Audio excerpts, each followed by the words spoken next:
Good afternoon. My name is Nancy Nolan Jones. Today is May the 14th, 2013, and I am here with Reverend Alice Brown, and we are conducting a oral narrative interview for the Social Justice Institute Voicing in Action project. Thank you so much for agreeing to work with us today. Thank you, Nancy, for inviting me to be a part of this. Absolutely. We would like to hear some foundation information about who you are. So we would like to know if you could tell us about the history of yourself and your family. Well, your history of your family. The history of my family. Or yourself and the family. Well, my name is, as you know, my name is Alice Brown. I'm the senior minister here at Living True Center. Right. So I'll go back and say the Reverend Alice J. Brown, who is the senior minister here at Living True Center. I have been married for, believe it or not, December the 26th is 50 years this year. I have 4 children, 3 daughters, 1 son. I have 9 grandchildren with 1 on the way, 4 granddaughters, 5 grandsons, and I understand that the baby on the way is a girl. And I have 3 great grandsons. So we have a pretty nice sized family. Tell me, where are you from? Originally, I'm from Sarasota, Florida. Okay. I was born and raised in Sarasota. I married in Sarasota, moved from Sarasota to North Carolina, Camp Lejeune during the 60s. My husband was in the Marines, and we were stationed at Camp Lejeune. I was there with him for a year. He was there for 4 years. We moved from Camp Lejeune, North Carolina, to Chicago, Illinois, first to the west side of the city, where we lived for a number of years, and then we moved to the south side of the city, where we've been. And we've been in Chicago as residents since 1964. Wow. So the south side of Chicago, I don't know a lot about Illinois and Chicago area, but you do hear a lot about the south side, I think. Is that where our president is from? President is from the south side. He's from the Hyde Park area, which is close to the University of Chicago. And that is the university that our son graduated from. So yes, that is, but I'm further south. I'm much further south. I'm about 216 south, whereas he is in the vicinity of around 55th. And that's not the exact location, but within that vicinity. Within that vicinity. So, did you know him? I did not know the president prior to him becoming the president. So no, I did not. No, okay. Okay. Your paths didn't cross. In Florida, you grew up there, right? And tell us about did you grow up in a city environment, or was it rural? Well, Tell me about your Sarasota, parents. I grew up in Sarasota, Florida, as I indicated. It was a small city. When I was born and raised, it was still a small city, and not necessarily a rural, but a very small city, because I can remember when they started the bus line in our community.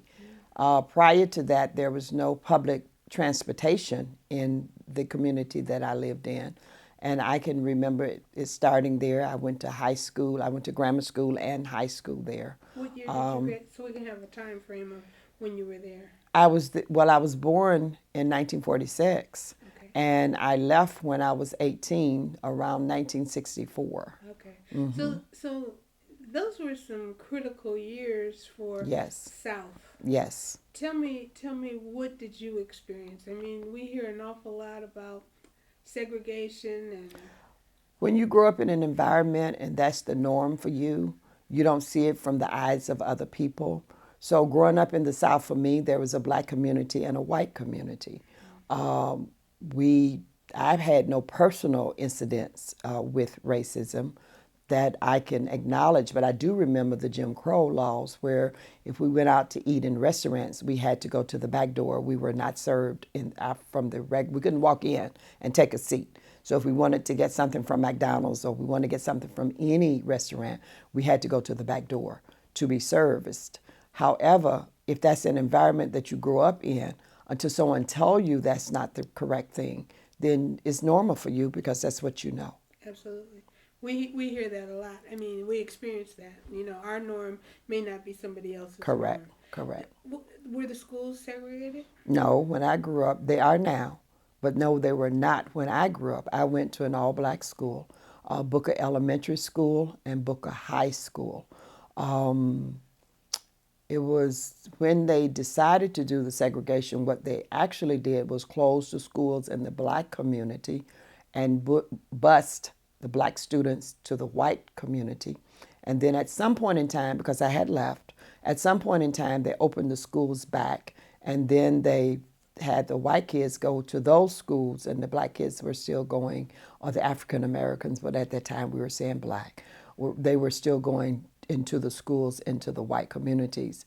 I believe now they're pretty much integrated, where they have students, both races, all races between the schools located in the black community, as well as the ones that we consider quote unquote white communities. And right now they're segregated, so people are living in various locations now, whereas at one time they did not. So they're integrated now or segregated? Integrated. Okay. Did I use the segregated word?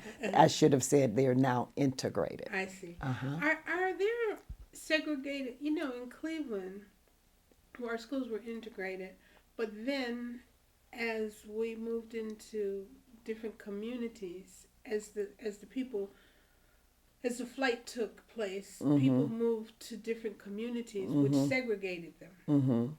So I wanted to know, in your community, are people living next door to each other, or are there still white communities? Where I live now, here in Cleveland. In Florida. When I lived in Florida, they were all black, and I'm thinking as I think about it,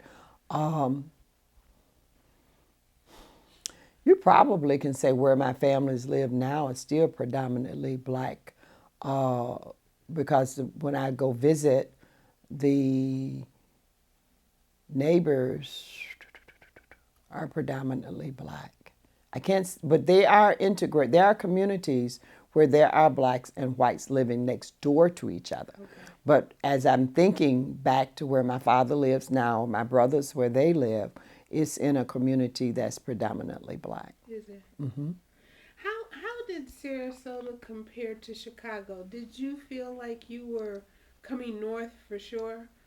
Well, remember I said I left Sarasota and went to North Carolina because my husband was in the military. Okay. He was in the Marines. Okay. And then from North Carolina, I moved to Chicago and moved to the west side of Chicago, which was a predominantly black community. And from there, I moved south, which was a predominantly black community, because in that particular situation, it was still what you might consider the flight environment, where we were purchasing homes that people were moving out of. But I did on my block there. That was in the south side. That was on the south side. And on the block that I lived on before I moved further south, because I purchased a home at 103rd and Rhodes in Chicago. And there were still, it was still integrated, where we had white neighbors as well as black, but they were slowly moving out of the community. Mm-hmm. And by the time your children came along? When my older children came along, they went to, because I have two daughters who are 17 and 19 years older than their brother. Okay. And so when they came along, the schools were predominantly black. My son started out in a predominantly black school. When we moved south, he worked and played sports. So his summer friends were white and his winter friends were black, because he went to a Catholic school and it was in a predominant black community. Mm-hmm.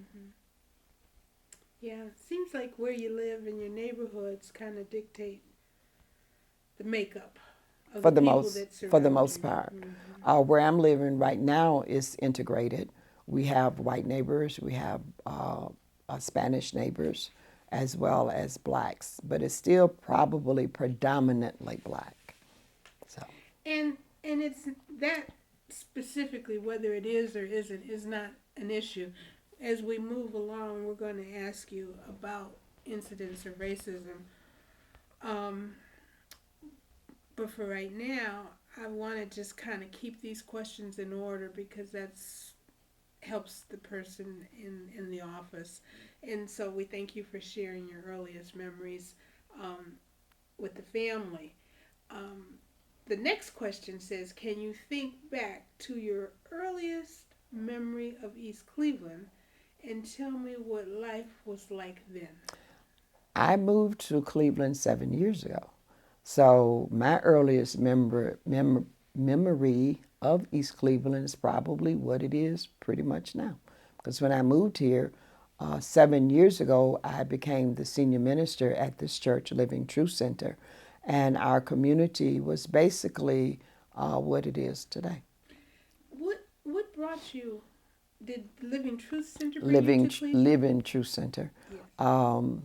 We had a minister here who made her transition, and by that we're saying she passed away, and we just use the word making a transition. And I was given an invitation to come speak in December of 2005.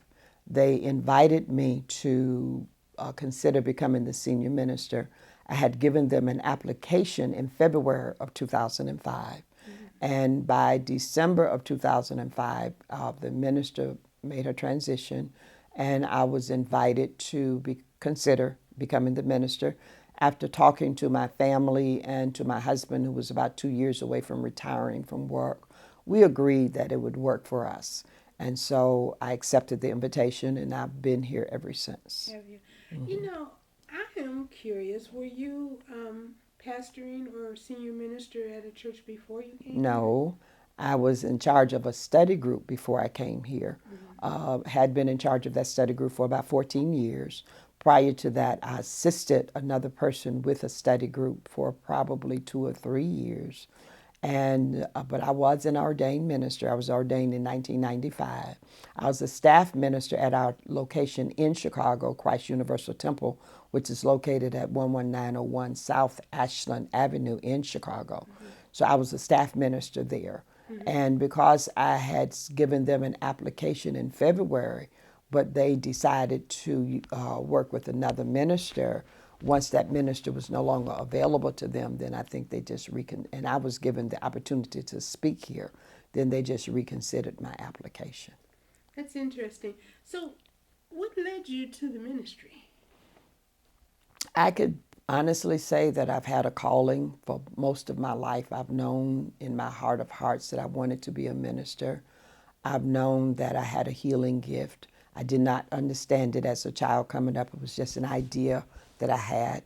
And because I grew up in the South and because women were not really that popular during that time as being ministers of churches, I did not pursue it. And then, of course, I also wanted to be married and have a family. And I wanted to wait until my children were grown, until I had that opportunity. So along the way, I attended school. I got married at age 17. I did not finish high school originally.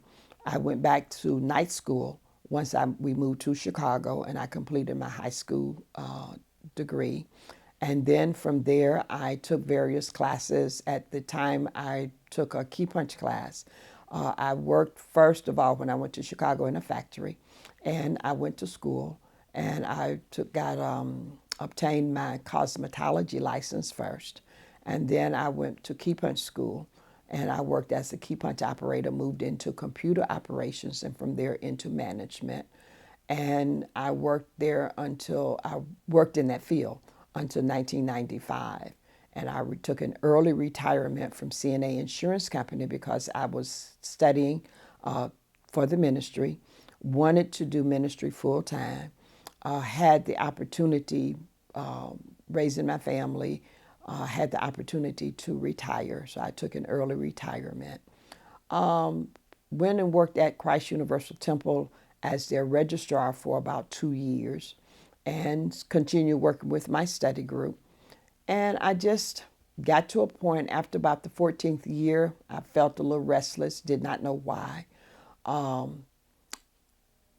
didn't know where I was going. But in October of 2005, I shared with the leader of the group that I wanted no longer to be the head of that study group, which is Universal Oneness Study Group.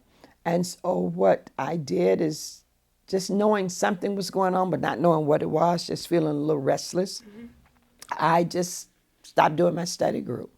And that was in October. And of course, as I shared, the minister made a transition in November. I came here in December 2005. 2006, January 2006, I was given the invitation really in December 2005, and I accepted it. And in January 2006, I started as interim minister here. In April of 2006, the congregation elected me or voted me in as their senior minister. And in May of 2006, I was installed as the senior minister. Nice. So I've been here ever since as the senior minister. Oh, nice. Very nice journey. Really, I can see the progression. Yes. Is the Living Truth Center? It is Living Truth Center without the duh. Without the duh. Living Truth Center for Better Living, okay. Incorporated. Is that part of a specific denomination? It is considered a non-denominational church. Okay. We're New Thought, non-denominational. Our organization is Universal Foundation for Better Living. Our founding minister is Reverend Dr. Johnny Coleman, who is an ordained unity minister. And in June 14th, 1974, she organized her own organization. She withdrew from unity and organized her own organization. Are female ministers typical in your organization? Yes, they are. Yes, okay. We have both male and female, but we do have quite a few female ministers, yes. I think that's good, because I hear, I'm not sure, but do you feel it's still hard for females to break in through other denominations? I can't answer that properly because I'm not that closely related as to the ministers being involved. I do know there are plenty of female ministers in other organizations. I think they're more open to females than they were when I came along. I also work with the Concerned Pastors of East Cleveland, which is a predominantly male organization, and they're traditional ministers. But I feel that I can work with anyone because there's only one God. We just happen to choose different roads to worshiping that same God. So I can work with anyone. That's true. And so the Concerned Pastors of East Cleveland have been very receptive and open yes. the door for you. When I first came to the city, because Reverend Lucy Burkeen was the minister here prior to myself, and she and Reverend Maurice Boeing, and they were a part of the East Cleveland Concerned Pastors organization. And when I came, Pastor Noor welcomed me. He came to make sure that I knew I had a opportunity to join the organization. I've worked very closely with them. Lately, I've not been as active as I were in the earlier years just because my schedule changed. But they were very welcoming to me. They were very considerate of myself. I've done lessons and services with them. I've not had any challenges, and I stand on what I stand on, and they stand on what they stand on. But we understand there is one God. And the men are very, very cordial and very nice to me. I've not had any challenges with any of them. I think that's wonderful. Mm-hmm. That's definitely a testament to the sign of times changing for the good. Yes. For yes. the good. Yes. In what ways has the city changed over time, or what do you think has contributed to that change? So, do you feel it has changed any since you've been here? I see a change because I see the boarded up buildings, some of them being replaced. I see partnership where we, in the end of East Cleveland, moving towards the downtown area. And since I'm not from the city, I can't really tell you all of the directions properly. Right. Whether I'm going east, north, west, or south, I'm still learning towards that. University Circle Towards west. University Circle. and they're partnering, and I know that they've built some homes here.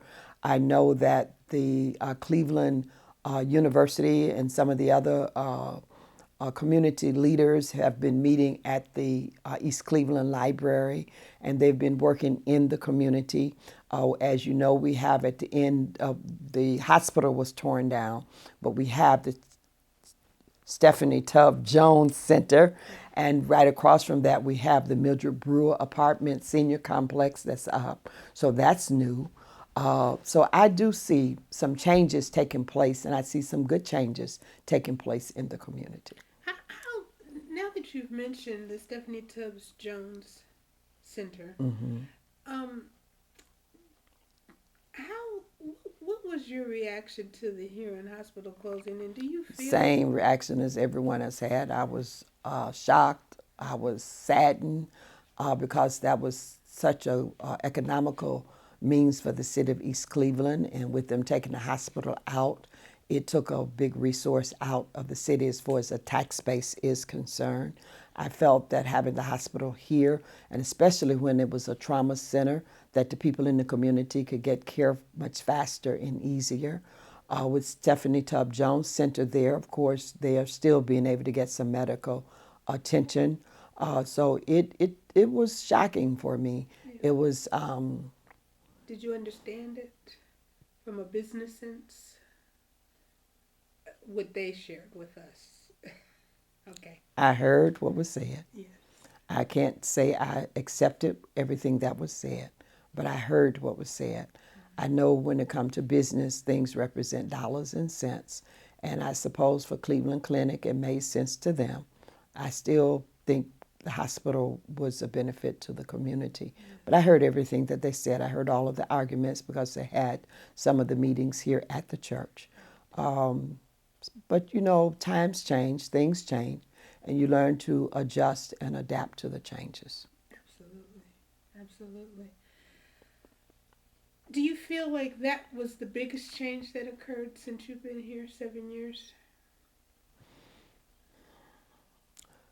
Well, that was one of the largest changes, and I would probably say yes, it was because of the fact of the hospital and what it meant to the community and the financial base for the community. I would say yes, that was the largest change. But I also have seen people coming into the community attempting to work with the community and to provide some better services for the community. Right. So I see that as other positive changes taking place as well. Right, right.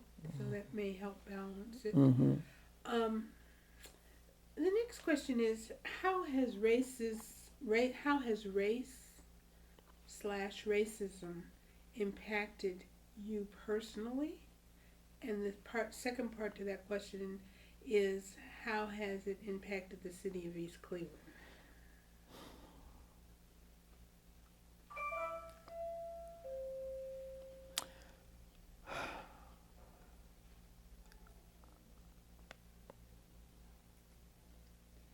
I believe that we have benefited from the integration from the standpoint that we can get into various colleges and universities and that people could live in various communities that they choose to live in. So I see that as a plus.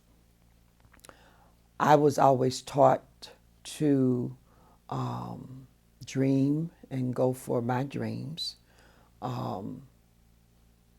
We still have it. I can't tell you that it impacts me personally because by me growing up in the South, and my norm was a different norm than a lot of other people's norms. So I feel that even in an all-black community, you can survive, you can thrive, and you can make it because we have evidence of black communities doing very well prior to integration. I feel that growing up in my environment, it was more of a home environment because we knew our neighbors.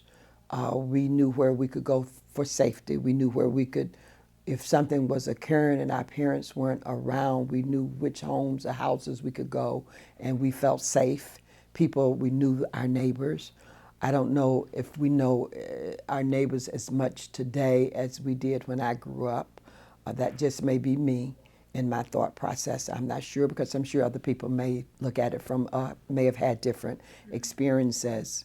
How does racism impact me today? Because I don't depend upon other people, and I strive to rise above whatever is put in front of me, and I think I'll take it back to a biblical understanding as a minister, and I strive to live by this. And you know, we strive, because some days we may not make it. But I really believe in what Jesus taught in the New Testament, to love your enemies, love those who persecute you, and to forgive 70 times 7. I don't understand everything. I will not tell you I like everything. But I tell you that I strive to forgive, and I believe that the government is upon God's shoulders, if God has shoulders, because John 4:24 says God is spirit, not a person, place, nor thing. And I do believe that we have people in place, though, to take care of things as they occur. As an example, for those who may be breaking the law, we have the police, we have the court systems, we have the lawyers. So I believe that we have representation for things, you know, that's occurring. I must admit that I probably have lived a pretty sheltered life. So I've not been exposed to some things that other people may have been exposed to. And so my viewpoint may be a little different than a lot of people. And I'm a person, if you tell me I can't, I know, yes, I can. And I just find a way to do what God is guiding me to do. And I've had very good friends from all races of people. And so I don't look at it to say a particular race is worse than another race, because people are people no matter where you find them. And so you look for the character of the person rather than to stipulate a race of people is this or a race of people is that, because you find that people do things no matter what race they may be associated with.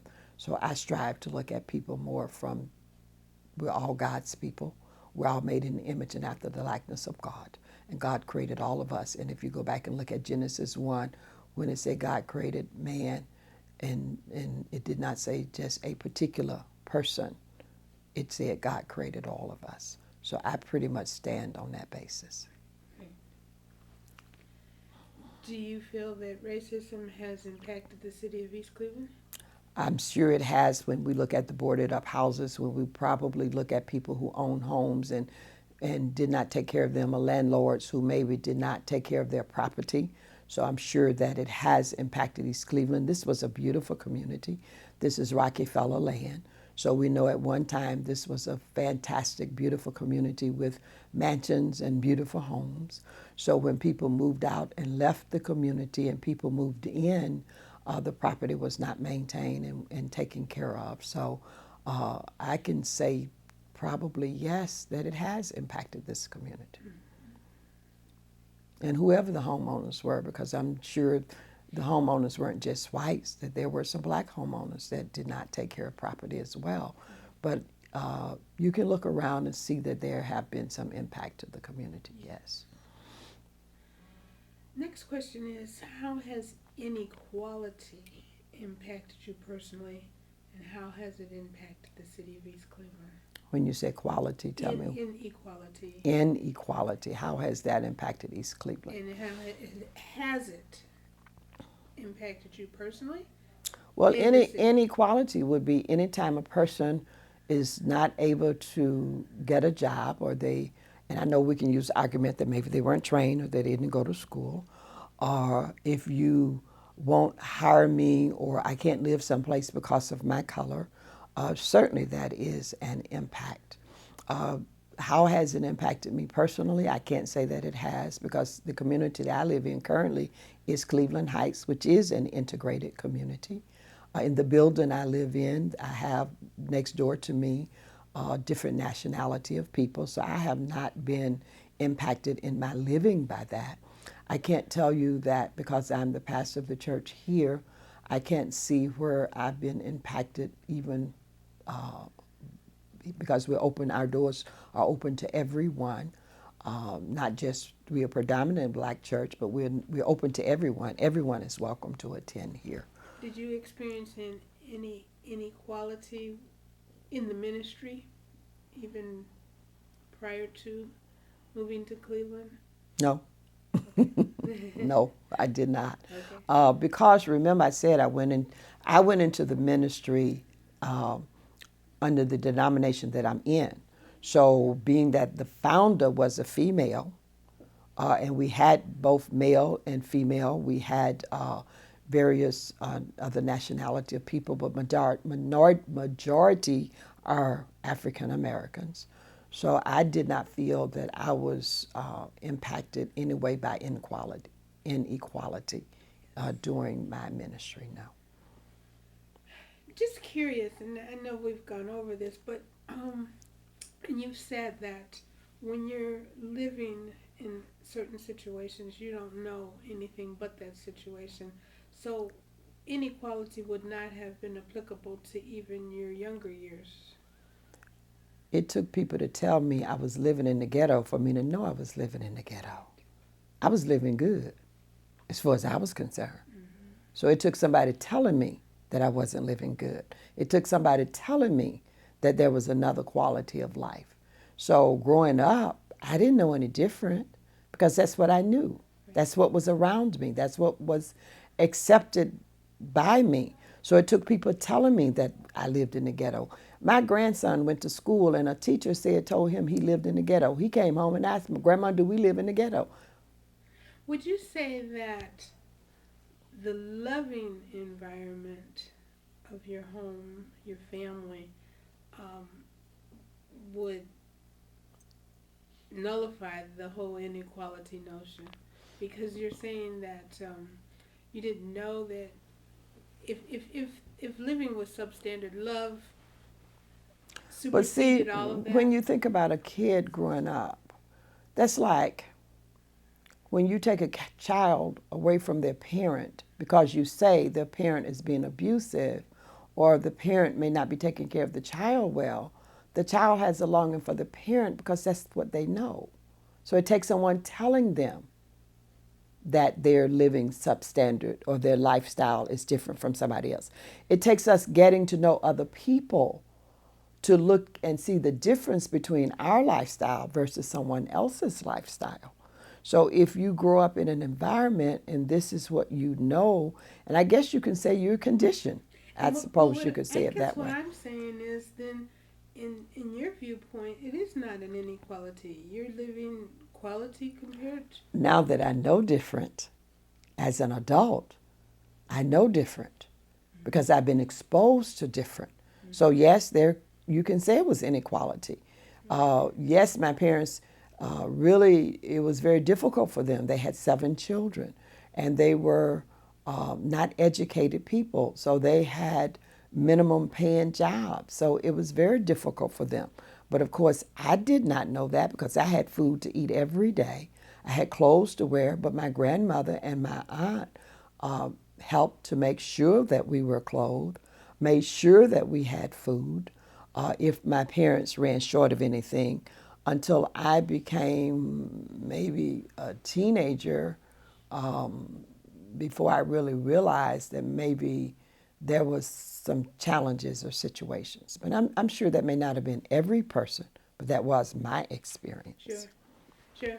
So I think the love and a loving environment supersedes all of that. Well, I think so too, because no matter where you live, if you're not being loved, if you're not being taken care of, because you can be in the best, let me use it another terminology, in the most economical homes where the parents have everything and they can give you everything. But if they're not giving you their time, if they're not giving you their love, if they're not there with you, there's still going to be something missing and lacking in your life. Yeah. And so I grew up with grandmothers, both my grandmothers, grandfather, uncles and aunts, and my siblings. I'm the oldest of 7 children. So we had our siblings. So, my mother and my father worked, and it was it was fine family. for me. It was It family. was fine for me. Yeah. How was Okay. it growing up, being the oldest of 7 children? I had to take care of my brothers and sisters, and if I did not, my mother took care of me. Because, we grew up in a time when discipline wasn't called abuse. That's right. Well, I have to laugh because I have a friend that was the oldest of 7, and she after having 7, she said, 2 was enough for her. Well, I She did not want 7 children. I always knew that I only wanted 4 children. I did not want 7. I wanted 2 boys and 2 girls. I grew up knowing I wanted to get married. I grew up knowing I wanted 4 children. did you? So I did not want to have 7. But then I also knew that there was more for me to do other than being a mother and a wife.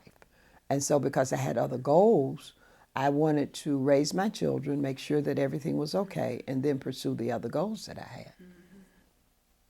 It was balanced. Because I finished college in 2008 Did you? that I received my degree. So even though I had gone back and forth to school, my husband and I would take turns going to school and taking care of the family. It took our son completing college before I finally completed and received my degree. Congratulations. Thank you. That's quite an accomplishment. And I was cum laude. I was listed in Who's Who among American colleges and university students. So, I felt that I had accomplished the goal that I set out to accomplish. It took time, and I went back and forth to school. I got a couple of trades in between because during the 70s, for me anyway, and having a family, it was easier for me to get trades and continue to work rather than for me to spend the time in college and then go forth. So I've always attended school back and forth. Sounds like you've always been a very enterprising person. For the most part. Yeah. Yeah. For the most part.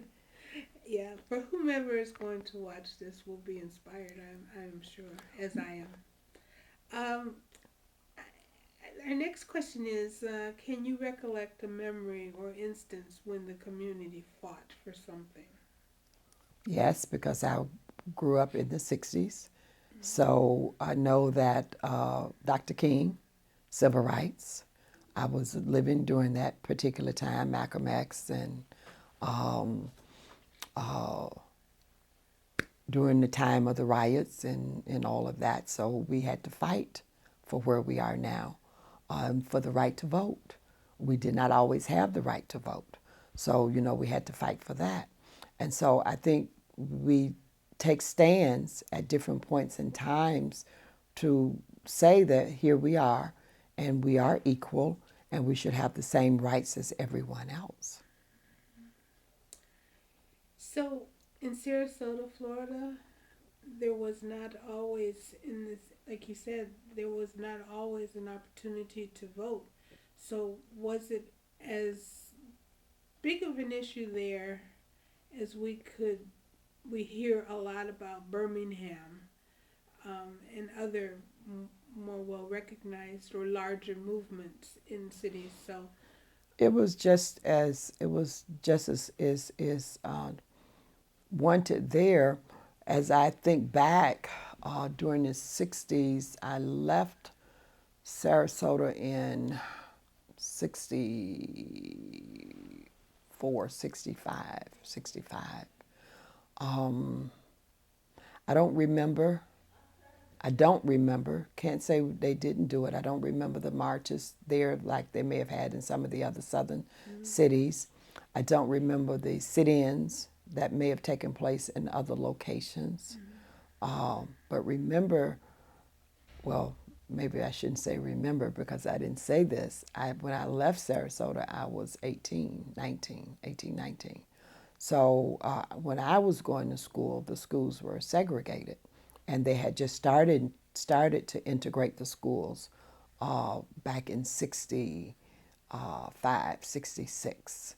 And that was like after I had left. and I was starting my married life with my husband. Was Can we pause for a second? so when you moved with your husband, he was in the service? We lived at Knox Trailer Park, Camp Lejeune, North Carolina, and he was in the Marines. And so when we moved to North Carolina, being on the military base, we were all there together. Yeah. So I had neighbors all around me of different nationalities and different races, and we got along well. Yeah.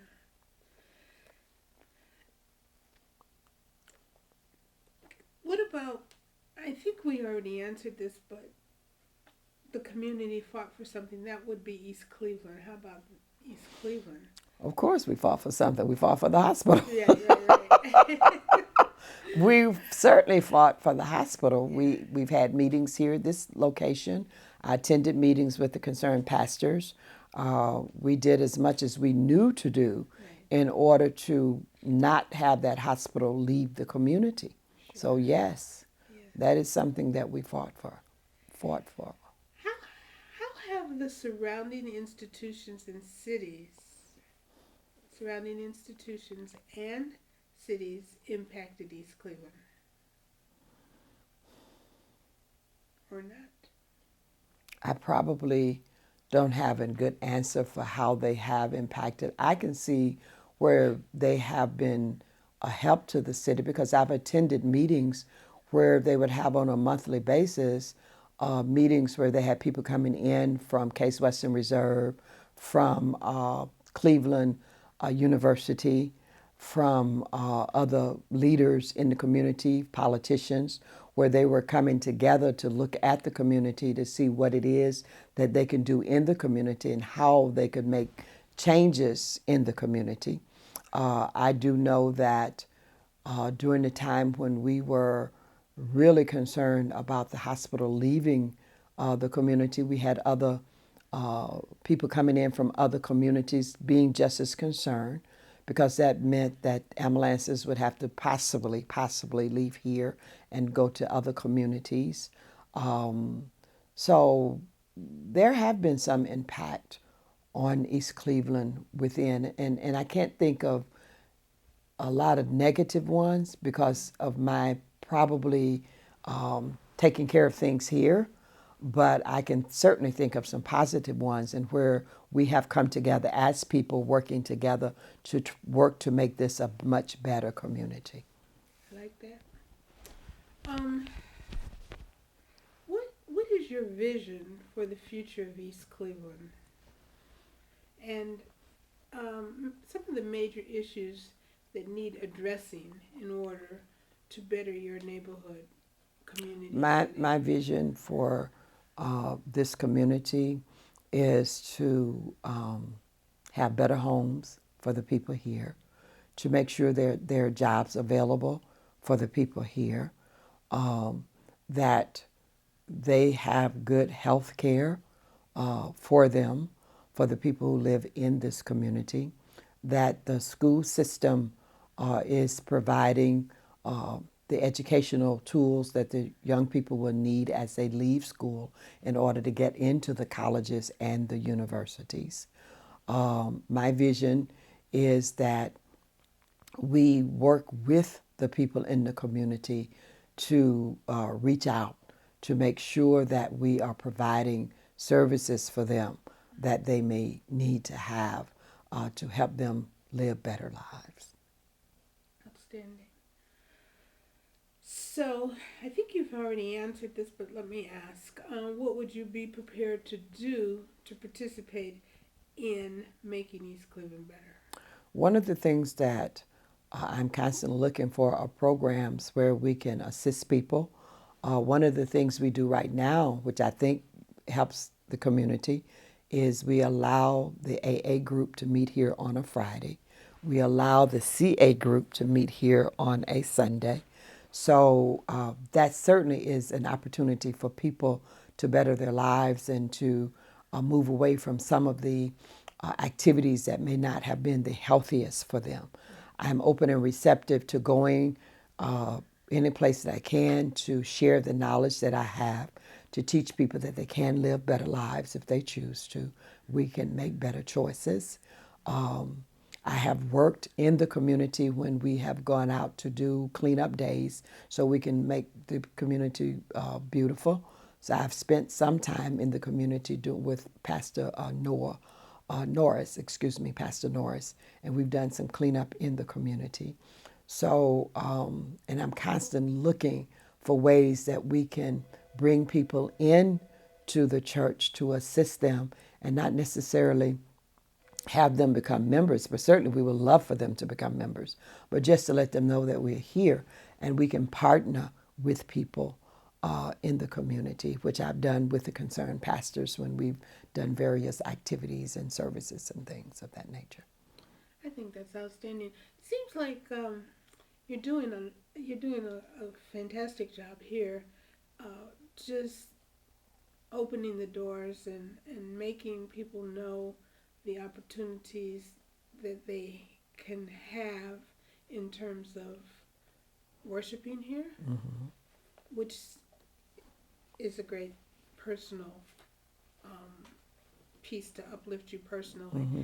And it sounds like you're supporting people in the community in numerous ways that's very much needed. We were a part of the NOR organization. Right.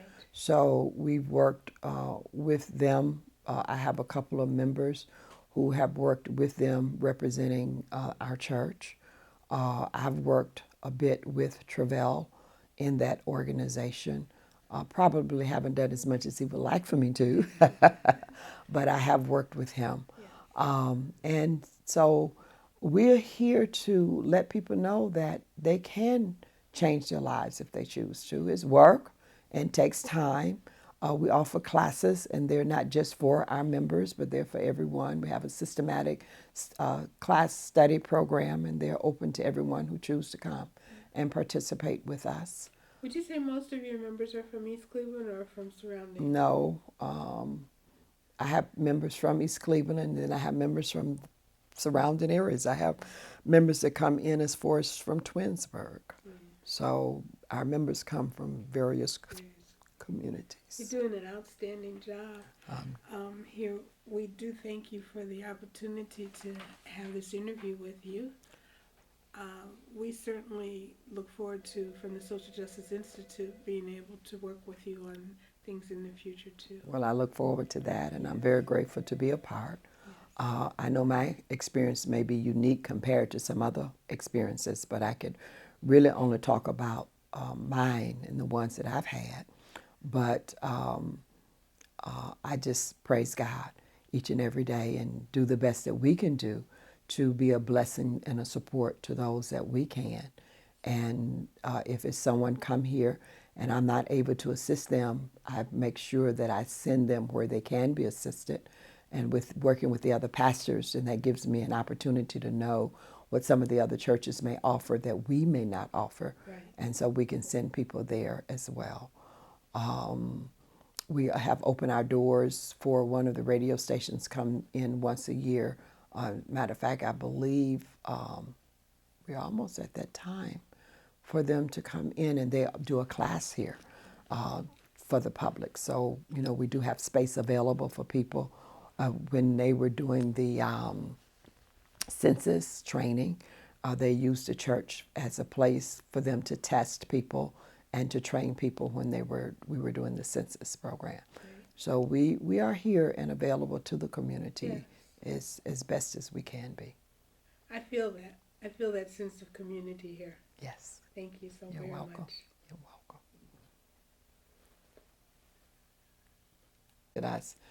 But it didn't impact me as much as it may have impacted other people. I chose not to be a part of the Black Panther organization because they were too violent. Yes. I really did not march with them because I was not one that's going to stand there and you can throw rocks at me and hit me and cuss at me and spit on me because I'd have jumped out the line and kicked on your behind. So I knew that wasn't my place. So I have not had some of the experiences in that others have had.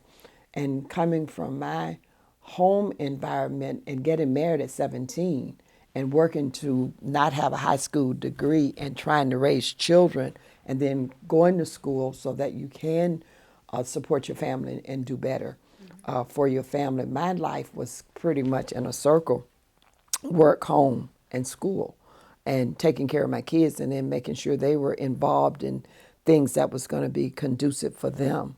We lived on the west side, but because we knew of some activities that was taking place, that was one of the reasons we moved south, so that in the community that we moved in, not to say it wasn't there, but it wasn't as prevalent as it was in the community that we moved from. And then we moved away from some family members because we knew of activities that we did not want our children involved in. And so we've always strived to take the high road and to introduce a better quality of living to our children and to our grandchildren. That's their choice whether they take it or not, because they all won't take it. Some will and some won't. And so sometimes they move right back to where you moved from. They find themselves right back in the areas that you moved yourself from. But that's their choice. Yeah. But as long as I know I've done the best that I can do to introduce them to more and better, then I just let them know I don't support certain things. I just don't support. I love you. I'm here for you. I may not like everything you do, and then I don't support everything that you may do. Right. So that's just kind of like the philosophy that I live by. Yeah, and an important one. I gain something out of every interview. As a parent and a grandparent, you know, I can relate to. And then a lot of our family's military. My daughter was in the National Guards. My granddaughter was in the Army. As a matter of fact, she was at Fort Hood when they started the war in Iraq, and she was one of the first soldiers sent to Iraq. Really? But because of her MO and because of her stepdads being in the military, then they knew what to tell her and how for her to survive. So when she went over and she spent the year there and she came back, thank God, everything intact. When they had the challenge in New Orleans with the what was it, the hurricane that came through, she had to go. She was in the military and she had to go to help secure, but she was a cook. Therefore, she didn't walk out. She was making sure they were fed. Right. And when she was in Iraq, she was a cook.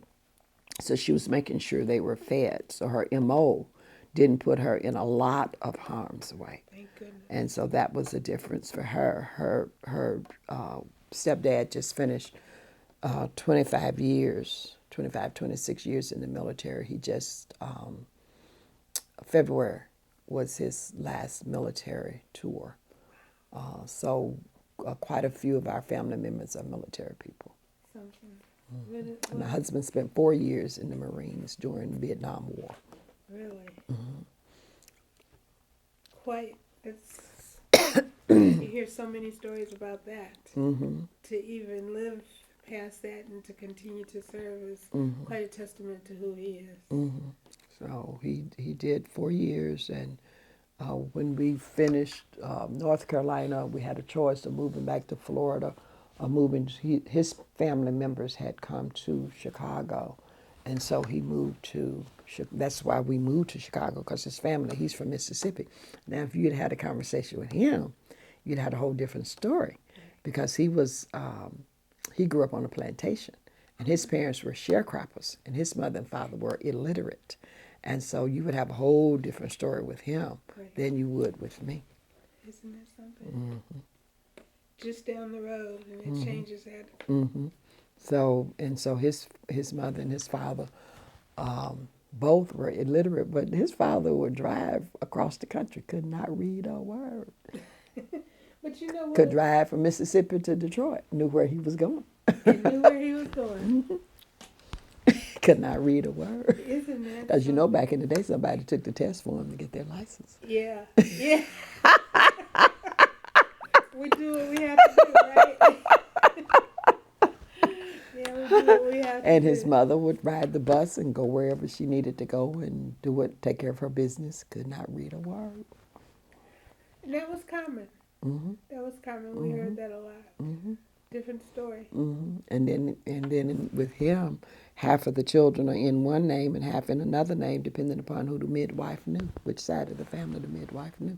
So part of their last names would be Brown, which is their dad's last name, but their dad's brothers were Anderson.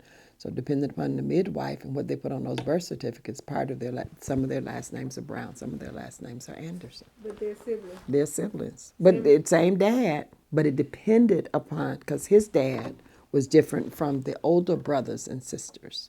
So he was a Brown, and if the midwives, depending upon who they knew when they, and we didn't find all of that out until they got older and we went searching for birth certificates. Isn't that something? So his story would have been entirely different than mine. And then he went to school in Mississippi up until maybe age 8, and he couldn't go to school part of the time because they had to do the crops. Yeah. They were sharecroppers, so if they had to do the crops, then maybe he didn't go to school part of the year. And he moved from Mississippi to Chicago and then to Florida, then in the military, and then we moved back to Chicago. Wow. So his story and his experiences would have been entirely different than mine. Sure. And maybe even segregation issues would have been much different for him. Sure. And then like as sharecroppers, they work all year, and then at the end of the season they have to ante up. But if they didn't have money and the person allowed them to have things from the store, then when it's time to ante up and you've worked the whole year, what you get may not be enough to take you through the next year. I've heard stories like that. And yet, we're here, yeah, and we survive. and we survive. And we say thank you, God. Amen. Amen. Well, thank you so much. You're welcome. I think, did you put the camera back on?